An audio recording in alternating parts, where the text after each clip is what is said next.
अगर आपने किसी से सच्ची मोहब्बत की है ना तो हमारा चैनल जरूर सब्सक्राइब कीजिएगा। हेलो। हाँ हेलो, का करता रू हो? आई बालवा क्या खौराइल बा? और अजय में से कौन हकरा बहनी के कहाँ के हो? केहू ना हो, हम आन्हर है नंजैया खनी मारे लगे अभी।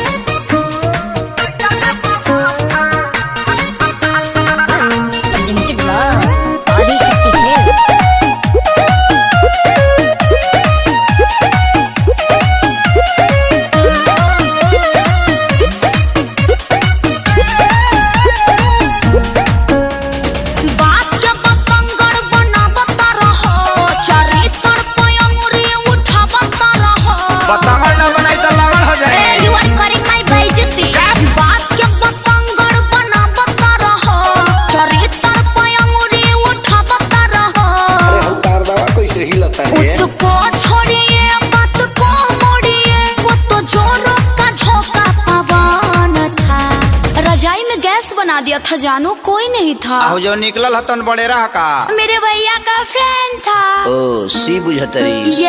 शुरू से ही तेरा बिगड़ा रहा हाय दैया माँ जी। सच्ची सच्ची बता दे कि रजाई में कौन था। शुरू से ही तेरा बिगड़ा रहा था।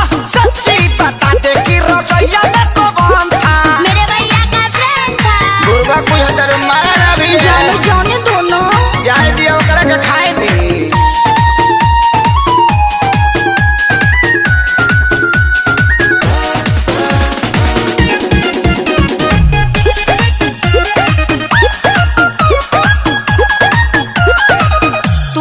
हवा तो ही रहबा धड़कन परान हो। ऐसे जाने कर सैया से नूर के अपमान हो। यू आर वेरी गंदा।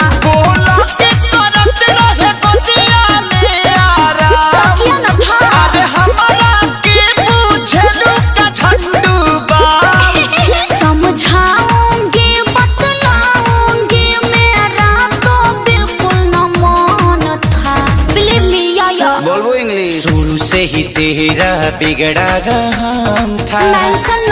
सच्ची सच्ची बता दे कि रजाई में कौन था। शुरू से ही तेरा बिगड़ा रहा था। सच्ची बता दे कि रजाई में कौन था।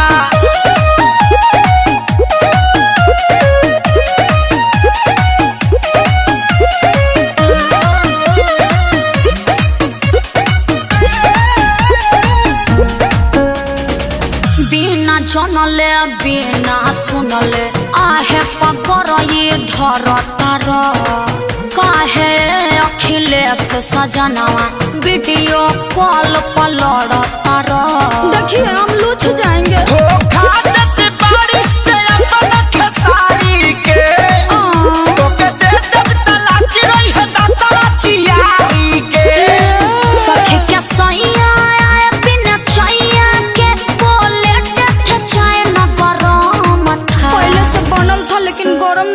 तुमको समझाना पति का धर्म था।